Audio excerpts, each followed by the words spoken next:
ak xarit yu ñuy bàyyi xel fii ci Sunugal 24 nuyu nañ leen di leen ziar saa su ne mbégte la ñuy am ak contentement di ànd ak yéen di leen dalal jàmm seen émission mots et mots de la presse. tey nag ñu am mbégte ak contentement bu mag ndax ci ànd ak ki nga xamante ne mooy Cheikh Tidiane Kandé rédacteur en chef ak adjoint fii ci Sénégo monsieur Kandé balaa ñuy wéyandi waxtaan wi ñu bàyyi la nga nuyoog mbokk internet yi nga xamante ne ñoo ñuy bàyyi xel fii ci Sunugal 24. waaw Ami maa ngi lay nuyu di la jaajëfal am mbégte recevoir leen fii ci suñu site bi di senego.com Sunugal 24 mu doon organe de presse quand même bu ñu xam. parce que ñi fa nekk ñii suñuy collègue la ñu woon ñu bokkoon ci benn organe de presse Aliou Top di sama xarit chaque jour ñu déggante maa ngi leen di nuyu bu baax di leen ñaanal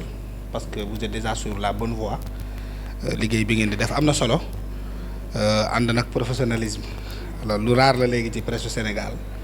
te am ngeen cohérence ci li ngeen di def ndax gis nañ ne depuis quelques années 2 ans Sunugal 24 quand même topp na benn ligne éditoriale boo xam ne ligne am la mu doon marque boo xam ne quand même jàpp naa ne boo leen ci insister vous pouvez même être pourquoi pas le premier site d'information générale fii ci Sénégal. di jaajëfal bu baax Cheikh Tidiane ci témoignage yi nga xamante ne def nga ko ci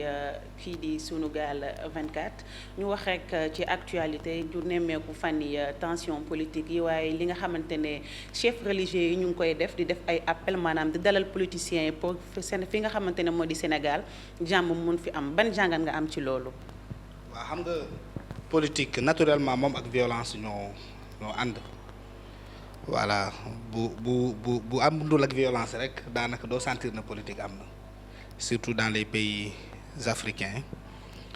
surtout aussi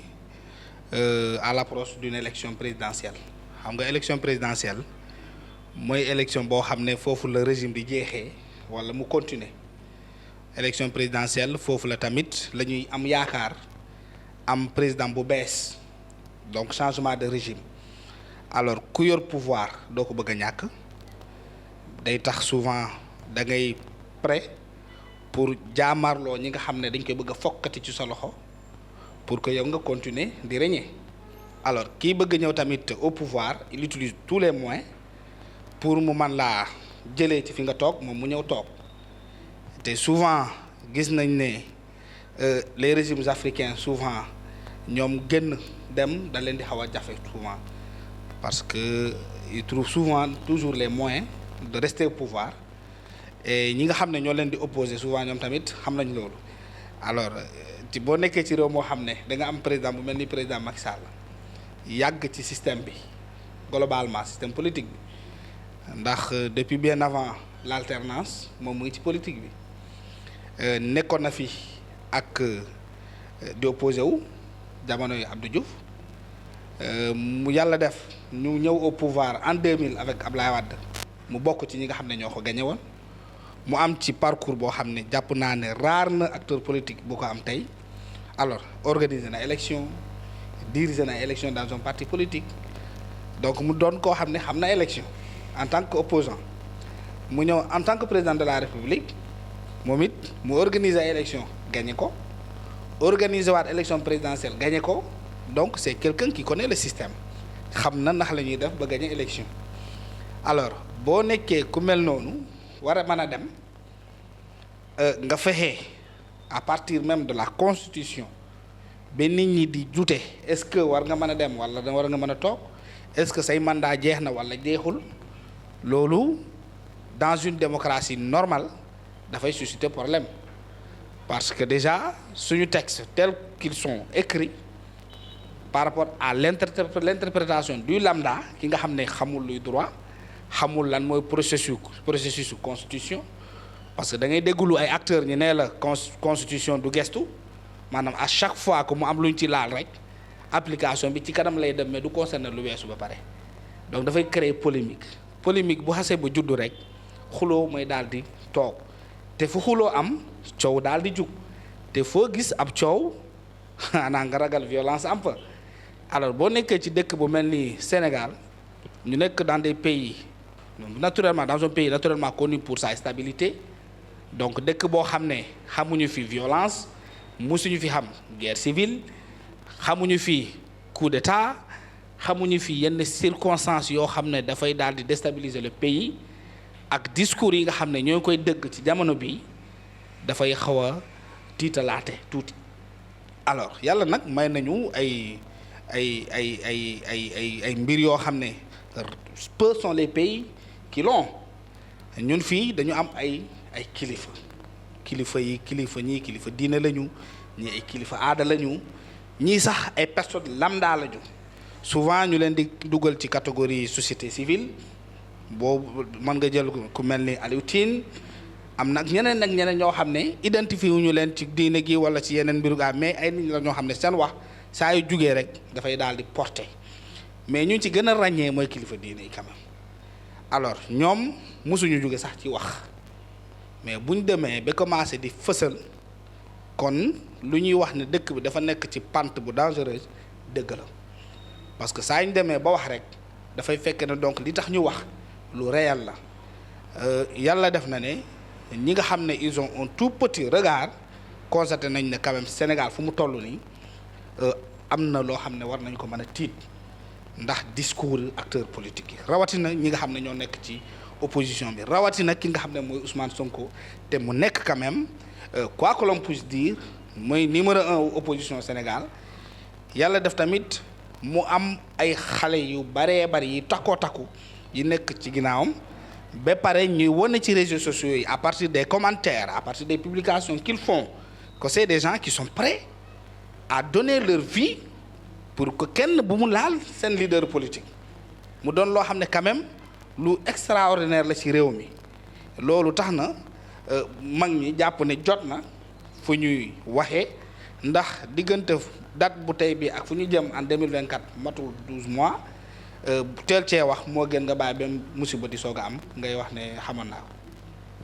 comme ni nga ko waxee kilifa diine dañu nekk ñu am solo ñi nga xamante ne ñoom la ñu nekkal ndax daanaka bu ñu waxee ñëpp dégg leen waaye ñu nemmeeku fan yi des fois da ngay gis kilifa diine génn wax ñenn ñi nga xamante ne li mu wax arrangé wu leen génn di saaga wala ñuy def naka sudd noonu naka nga gisee jàngat boobu. waaw xam nga dëkk dafay dox te bu ñuy wax dëkk day dox ça ne signifie pas que nga jël sa oto pousse ko mu jóge d'un point A vers un point B dëkk buy dox c'est dans l'esprit des personnes des populations. C'est dans leur manière de percevoir les choses. C'est dans leur habitude de faire la politique ou même leur manière de se comporter qui évolue. Tey au XXIe siècle yàlla def na ne le mental de l'homo sénégalensis dafa évoluer bu njëkkaan nit xalaatul sax di wax bay jëmale kaddu gu ñaaw teg ko ci deru sëriñ kilifa diina rawatina ay xalif généraux mais loolu dafa commencer de soppeeku les gens commencent à démystifier. Le lobby maraboutique entre guillemets commence à démystifier li nga xam ne moom mooy xalif général dañoo commencé ba léegi di discerner entre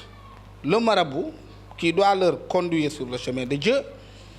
et le marabout qui a des postures politiques ak ñoom seeni vision wu bopp xale léegi defatuñu différence dañoo def différence bi léegi maanaam dañ leen ne man sëriñ bi ñun ci diine lañ la yaakaare boo wootee gàmmu dinañu ñëw teewal la boo wootee màggal dinañu ñëw màggal si jël suñu alal teg ci waaye mbiru politique bàyyi leen ñu ko dañoo am suñu choix bopp dañoo am suñu option yu bopp donc ci option yooyu xale yi tamit ils ne sont pas prêts à kenn di leen divertir wala di leen désorienter moo tax léegi tu n'entendras jamais au plus grand jamais benn xalif général di joxe nu ñuy woowee consigne de vote et bi mujj sax gis nañ bu ñu demee en tout cas magalu Kazu Rajab doomu Serigne Fall bii nga xam ne ak Serigne Abdou Karim dégg nga lu mu wax. nee nañu ñun président de la république la ñu mën a àndal c'est différent que moom la ñu àndal c'est différent que moom la ñu choisir nee nañu moom la ñu nekkal fu mu toll nii ba tey gii waaye yéen xale yi mën ngeen àndal ki leen neexal parce que parce que xam nañu ne xale yi même bu ko jéemee sax du sotti donc bu ñu amee posture bu mel noonu dans le milieu social dans le cadre politique xale yi nga xam ne ñoo nekk ci daara yi ñoom ñoo nekk ci parti politique yi ñoom ñooy dem ci kuréel yi di def seen i jàng wala di jàng seen i xasida wala di def seen i wasifa ñoom ñooy dem ci parti politique yi di fekkee réunion yi ñoom dès l'instant qu'ils font la différence entre la religion et le jeu politique personne ne peut le contrôler donc ils ont une certaine liberté dans le point de vue qu'ils donnent sur l'actualité politique ils ont une certaine liberté dans leur manière de voir les choses donc ñooñu nga xam ne ñoo fi nekkoon pesanteur en quelque sorte ils sont en train de perdre ce rôle là bi nga xam ne moom la ñu ko doon jouer et on le sent venir ñoom xalifa yi dem nañ sax bi di ko yëg gis nañu Serigne Mahi Niass nee na xam nañ ne ñoo ngi ñuy saaga bu ñu waxee kon loolu dans il y a 10 ans personne ne pouvait l'imaginer benn nit di wax sax di gaaruwaale Serigne di ko saaga di ko tudd amuloon alors li ko gën a intensifier nag ce sont les réseaux sociaux parce que tey tout le monde est journaliste le journalisme social la presse sociale maanaam yow mën nga toog sa biir kër benn accident xew fa nga yor sa téléphone def reportage ci accident bi tu as fait du journalisme parce que tu as rapporté des faits alors mën nga toog États-Unis di xam li xew Sénégal di joxe sa point de vue et tu te sens en sécurité parce que xam nga ne fii ma nekk nit mënu fee ñëw bi fekk ma fi jëlee ma fii kon mën naa wax li ma neex ñenn ñi ñu ëpp ci ñoom sax dañoo am nationalité yu bees yeneen dëkk ñoom ñoo nekk ci réseaux sociaux yi di influencer booy yi nga xam ne dañoo nekk ci réew mi di leen suivre gis nga ñu sax souvent ñu ñuy jàpp il faut nga ñëw ba ci biir Sénégal fi wala nga dëkk Sénégal wax lu mel noonu ñu dem récupérer la donc réseaux sociaux yi tey ak diversité yi bu ñu am ensuite avec la multiplication des masses médias ça a contribué à aggraver cette situation-là qui donne de plus en plus aux populations une certaine indépendance dans leurs paroles dans leur point de vue ak yi nga xam ne da leen di concerner quoi dans le cadre de la marche du pays. ci foofu la ñuy jaarandi sax wax ci procès bi nga xamante ne moo nekk ci diggante Mame Mbaye Niang ak kii di leaderu Pastef bi di Ousmane Sonko Mame Mbaye Niang di ko toppee li nga xamante ne mooy diffamation ginnaaw bu mu ko jiñee 29 milliards yooyu ca Prodac procès bi nag nemmeeku nañ ne renvoyé nañ ko 2 fois ba bi mujj sax dañ ko jàpp le 16 mars ban gis-gis ngay am ci boobu procès nga xamante ne renvoyé nañ ko 2 fois. xam nga politique man j'ai l'habitude de dire politique ak boxe ak art martial globalement les combats les trucs de combat là ak football dafa am yu bari yu ñu bokk gis nga booy def combat de boxe boo joxee benn coup nga raté dans les normes normales si ton adversaire est compétent da nga war a recevoir coup parce que dañ koy jege alors booy def football tamit chaque erreur de défense doit être matérialisée par des faits soit par une menace de but wala bii bu dugg c'est naturel politique tamit bépp njuumte bi acteur politique def surtout nga nekk opposant boo xam ne jàpp nañ ne yow dans quelques mois war nga mën a nekk président de la république ki ngay xeexal ci politique da koy profité dafay exploiter fa yooyu alors Ousmane Sonko il faut avoir l'audace de dire que c'est l'un des acteurs politiques au Sénégal qui commet beaucoup plus d'erreurs lui aussi qui profite au pouvoir il faut oser le dire. Il commet des erreurs de communication, il commet des erreurs d'appréciation, il commet des erreurs de sortie médiatique parfois du ko jar sax parce que boo nekkee leader politique à la trempe de Ousmane Sonko ñaari mots boo koy génnee ci sa làmmiñ war nga mën a woo ay experts ay correcteurs yu mag comprendre nga ñi xam ne dégg nañ tubaab ñu interpréter la sa terme yooyu nga xam ne da nga koy utiliser la bonne communication. C'est cette communication là boo xam ne dafay anticiper dans l'esprit de l'auditoire ñi nga xam ne ñoom ngay viser da ngay réfléchir man lii su ma ko waxee ba pare ba naka la ko nit ñi di mën a interpréter ci fànn bi ba nga jël le pour et le contre nga soog a wax Sonko waxam dafay bari parfois ba da ko andil ay erreurs dans le dossier présent bi nga xam ne moo nekk suñu kanam tu vois on ne parle plus de Adji Sarr parce que le pouvoir dafa nekk dans une entreprise de liquidation d'un acteur politique et c'est normal parce que ci politique lañu nekk de liquidation d'un leader politique qui est là tout près du palais et qui vous a dit man dama yor yat woo xam ne su ma falee damay rëkk seen digg yaa ngi fàttaliku bu mu demee ci tournée boobu noonu ci élection législative yi nee leen man su ma falo ñafal xam nga Sonko moo wax terme yooyu ay ñafal nee na dina ñafe bu faloo dina fa ñafe donc ñoom dëgg nañu ko mu ñëwaat ne voilà la famille de tel il indique des noms suñu faloo ils vont payer yëmul foofu dafa dem défier la magistrature défier les forces de l'ordre défier la justice globalement défier tous les acteurs ensuite à côté ces joies là maanaam c'est son personnel politique ñoom it ñu am audace bu mel noonu personnel politique bi mooy son entourage le plus restreint ñoom Bassirou Diomaye Faye ñoom Malick Ndiaye ñoom Amadou Ba donc mu doon nit ñoo xam ne ñoom it pratiquement ils ont adopté la communication de Ousmane Sonko mu nekk loo xam ne lu virulent la alors ki nekk au pouvoir si tu adoptes une telle communication violente menaçante ñoom it dañuy exploiter les failles pour nga bañ a yegsi et c'est naturel alors dans le cas précis du dossier de Mame Mbaye Niang Ousmane Sonko se trouve entre le clou le marteau et l'enclume maanaam moom bu yëngatoo dem gauche dafay am problème bu yëngatoo dem droite dafay am problème parce que c'est une sorte de pièce boo xam ne moo ci dugal boppam alors au début nañu rappel tout de suite les faits voulant dire IGF Ousmane Sonko dit IGE Mame Mbaye Niang porté ko plainte bu muy dem wuyu ji pour l'enquête yow yëgoo woon ne dem na man yëgu ma ne dem na benn sénégalais yëgul ne dem na mu dem ne les enquêteurs dama juum dama yaakaaroon ne dossier bi la dama bëggoon wax ne IGF moom moo wax IGE ñu ne ko d'accord am benn problème léegi demal andi le dossier de IGF mu dem ni leen d'accord y a pas de problème dinaa ko andi mais su ma ko andee tribunal laa ko yóbbu est-ce que donc ci diggante bi jar na coow c'est parce que le piège qu'il s'est rendu compte que bu andee dossier IGF qui n'est pas déclassifié il peut être poursuivi pour un autre délit mooy peut-être voilà recel de documents administratifs estampillés secrets ou qui n'est pas encore rendu public bu andiwul dossier bi tamit Mame Mbaye Niang da koy kepp pour diffamation donc ñaar yi amul benn bu baax ci Ousmane Sonko léegi bi la wóoree ni ñaar yi baaxul yow boo demee procès te ngay acteur politique boo xam ne jàpp nañ ne boo àndee ak Macky Sall en 2024 ba nga ko gagné mais benn issue nga am mooy raag moo waral gàtt sa gàtt donc da ngay xeex da ngay dóorante te le seul moyen que Ousmane Sonko a actuellement pour faire face c'est de tout faire pour que mu bañ a am procès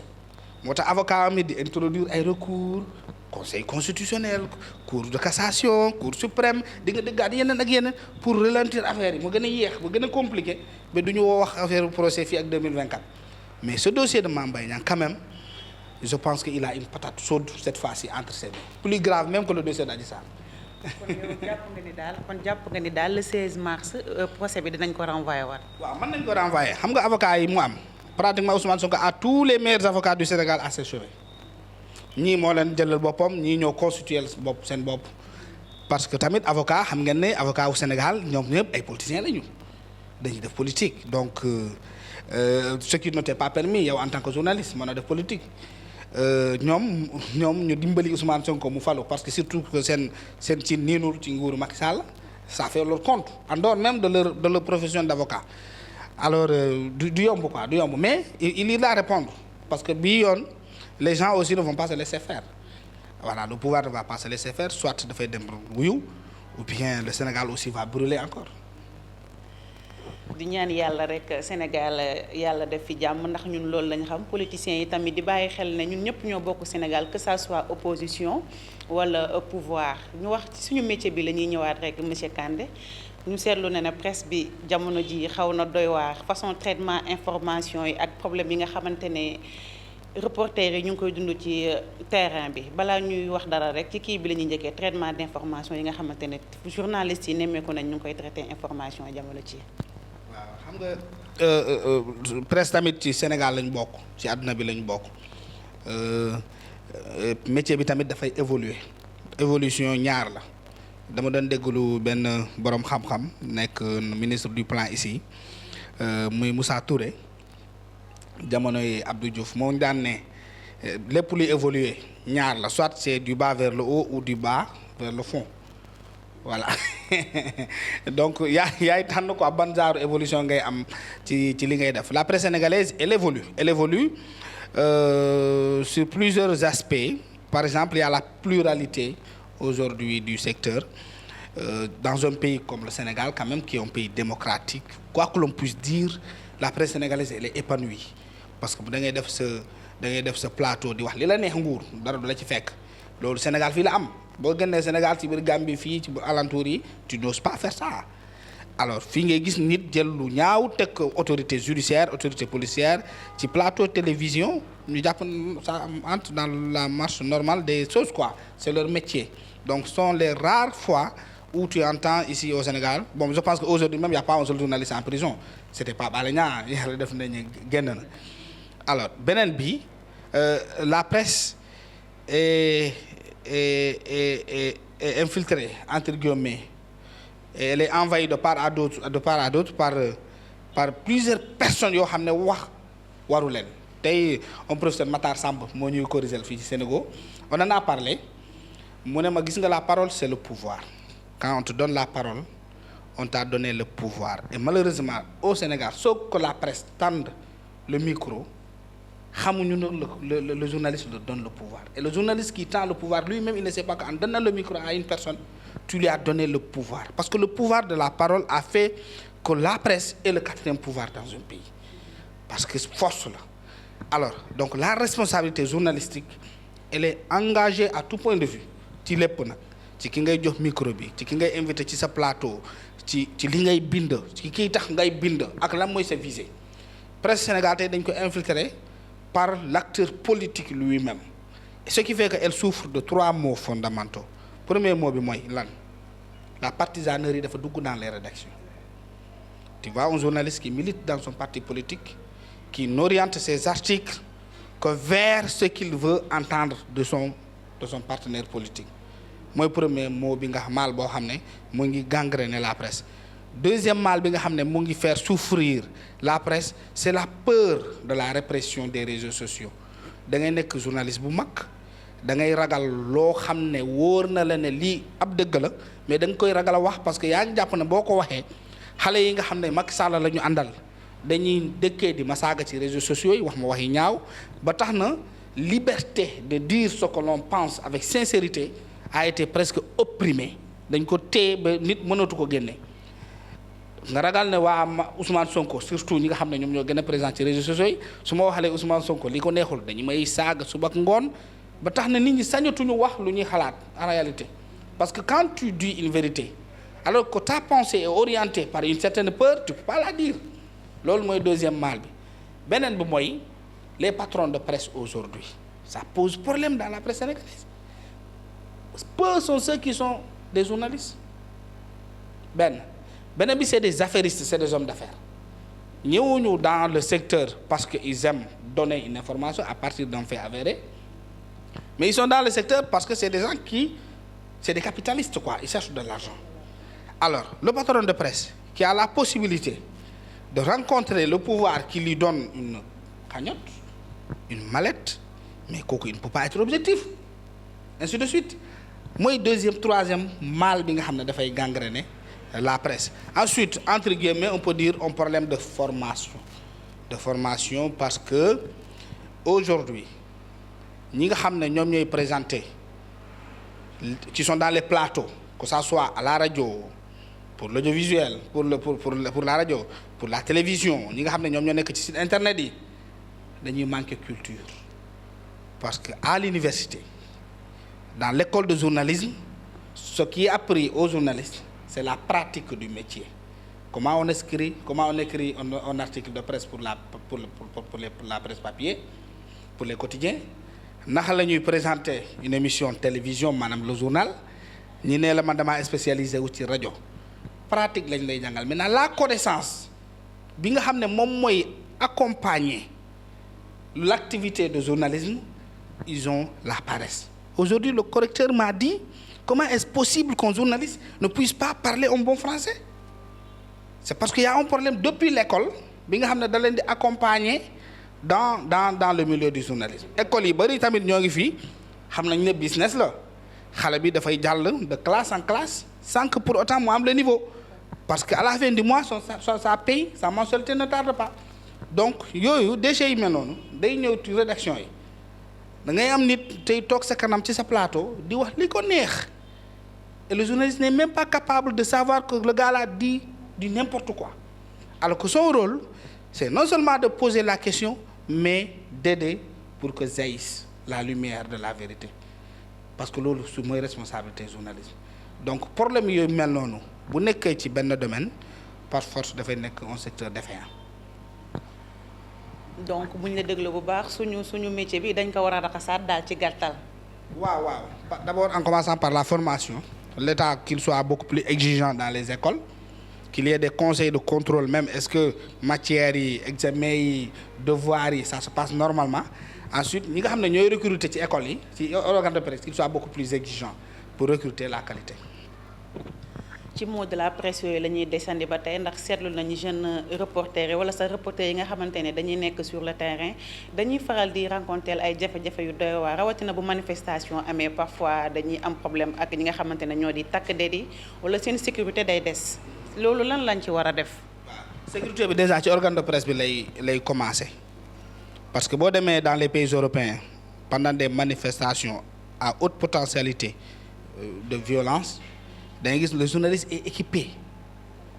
équipement bi dafay mat day sol gilet bu baax ñenn ñi dañuy dem ba suñuy jot sax pare-balles dans beaucoup d'organes de presse dans beaucoup de pays du monde ñii dañuy sol ay casques dañuy sol ay masques dañuy fexe ba bu la journaliste bi jegee yow même toi-même tu sais que ça c'est un journaliste mais boo solee sa t-shirt yor sa téléphone portable dem ci manifestation mais les forces de l'ordre n'ont aucun moyen de te distinguer parce que on voyou peut venir de n'importe où jël téléphone portable di def semblant donc organe de presse yi seen bopp les patrons là yi nga xam ne ñoom capital rek moo leen intéressé nañu intéressé wu un peu aux ressources humaines yi nga xam ne mooy nekk ci seen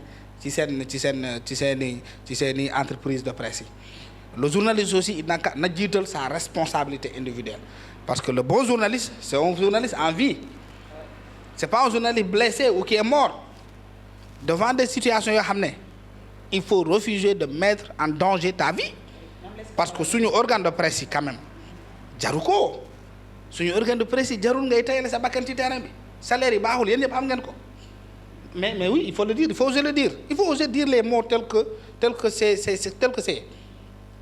jarul journaliste di tayale bakkanam ci ay manifestations politiques pour des acteurs politiques ou pour une information boo xam ne yow balaa ngaa jógee fi ngay reporter fekk nit ñi yëg nañ ko ba pare. Parce qu'à côté de nos organes de presse, il y a les réseaux sociaux qui sont beaucoup plus rapides, qui sont dans l'instantanéité.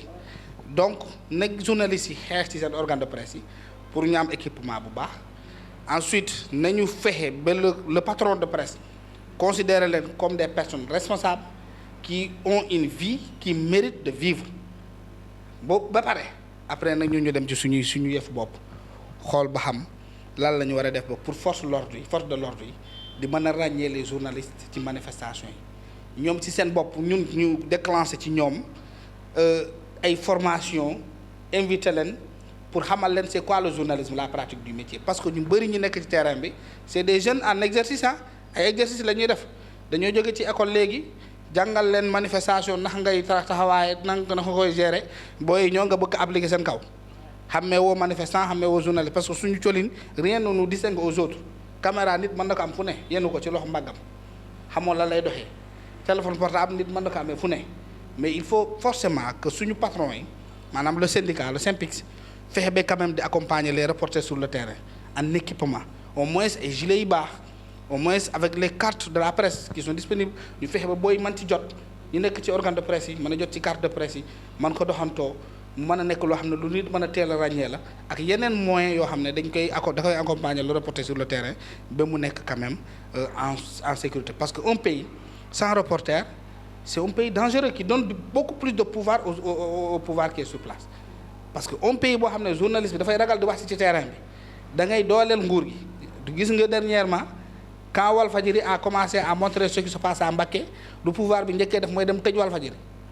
parce que ñoo xam nañ ne ñuy xam luy xew ci terrain bi arrangé wu leen te ku dem ba tëj Walfadjri bu jàppee journaliste ak caméra am da koy toj nangu carte de presse bi boo moytu sax mu ñuusaale ko tuuti ne ko ñibbil donc nañu góorgóorlu ci suñu bopp ba pare ensuite syndicats yi ñoom SYNPICS ak yooyu ñu impliqué wu pour sécuriser quand même les reporters parce que ce sont eux en réalité les vrais journalistes ñi nekk ci terrain bi. Cheikh Tidiane ñu lay jaajëfal daanaka li ñu cirale woon ci waxtu jeex na nekkoon seen émission mots et mots de la société Cheikh Tidiane Kandé la ñu invité woon nekk rédacteur en chef fii ci Sénégo ñu bàyyi la rek nga nekk rédacteur en chef et adjoint fii ci Sénégo ñu bàyyi la rek nga tàggatoo ak mbokk internet yi nga xamante ne ñoo ñu doon bàyyi xel fii ci Sunugal 24. waaw Ami yow tamit ma lay nee naan il faut que les femmes reprennent le pouvoir dans les organes de presse parce que man j'ai écrit un livre tuddee ko Demain le Sénégal et les femmes parce que l'avenir ne se fera pas sans les femmes et dans tous les secteurs jigéen doon na nit koo xam ne ku ragal gàcce la parce que da ngay gis jigéen dong lañuy dénk kees mooy tontine ñu dugal ci 20 millions 3 millions 4 millions mi xëy këram du am dépense te du ko laal boo ko dénkoon kande mii de mu ne xaaral ma toj ko jël ci benn 20 000 fii ak fin du mois yàlla baax na ma remboursé ko fin du mois boobu du jot mu jëlaat encore beneen 20 000 dans quelques mois kees bi commencé vide góor ñi am nañu audace boobu alors que yéen jigéen ñi xam nañu yéen ñemew da ngeen quand même da ngeen ragal a gàcce da ngeen ragal tooñ ba pare maanu ngeen ci lu bëri ànd ngeen ak rigueur parce que entreprise yi nga xam ne jigéen ñi ñoo fa jiitu gis nañu c'est des entreprises quand même qui ont beaucoup plus de durée qui traversent beaucoup plus de situations parce que la femme naturellement elle est efficace. Elle est efficace, ce qui fait que tey même dans la presse travaille à récupérer la presse entre les mains des hommes, travaille à être les patronnes des organes de presse, créez vos entreprises de presse, imposez-vous parce que vous voyez vous êtes si efficace te bari nga ay morom ci organe de presse yi. waaw may jaajëfal bu baax mbokku internetu Sunugal 24 di nuyu sama xarit yi nekk Sunugal 24 di leen ñaanal jàmm ak yokkute yàlla na Sunugal 24 nekk numéro 1 de la presse au Sénégal globalement Sénégal nekk numéro 1 ci presse en ligne.